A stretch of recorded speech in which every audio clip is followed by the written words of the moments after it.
adik-adik, hari ini kita bertemu lagi. Kita akan belajar tentang sistem pemerintahan pusat dan daerah. Yuk simak videonya. Apa itu sistem pemerintahan?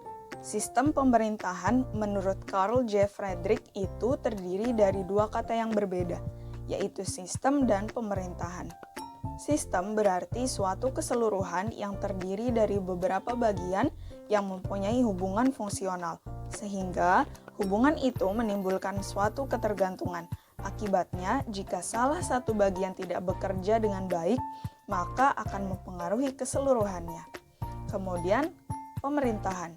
Pemerintahan itu adalah segala urusan yang dilakukan oleh negara dalam menyelenggarakan kesejahteraan rakyatnya dan kepentingan negara itu sendiri. Jadi, jika kita berbicara tentang sistem pemerintahan, itu berarti hubungan antara lembaga-lembaga negara dalam menjalankan kekuasaan negara untuk menyelenggarakan kepentingan rakyat. Selanjutnya yaitu ada lembaga-lembaga dalam pemerintahan di tingkat desa. Desa dipimpin oleh seorang kepala desa. Kemudian ada badan permusyawaratan desa. Kemudian di bawahnya lagi ada lembaga ketahanan masyarakat desa.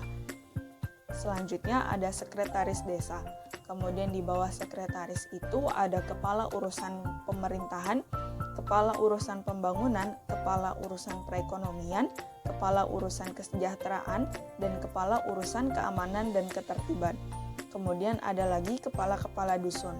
Di bawah kepala-kepala dusun itu ada rukun warga.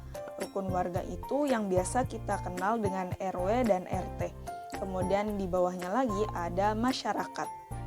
Selanjutnya yaitu ada lembaga-lembaga dalam pemerintahan di tingkat kecamatan. Suatu kecamatan dipimpin oleh seorang camat. Di bawah camat itu ada sekretariat. Sekretariat menaungi kepala subbagian umum dan kepegawaian, kepala subbagian keuangan, dan kepala subbagian perencanaan. Kemudian di bawah camat juga ada kelompok jabatan fungsional.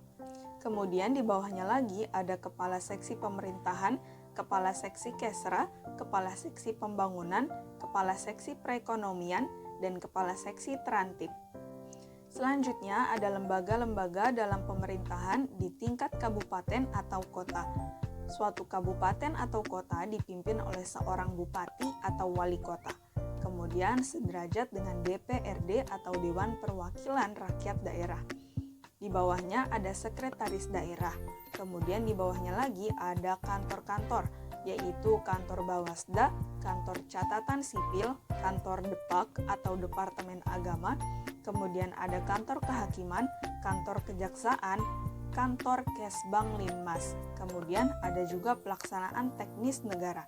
Dan selanjutnya ada juga dinas-dinas, yaitu seperti Disnaker, Diskes atau Dinas Kesehatan, kemudian ada Dishub, Dinas Perhubungan, dan masih banyak lagi.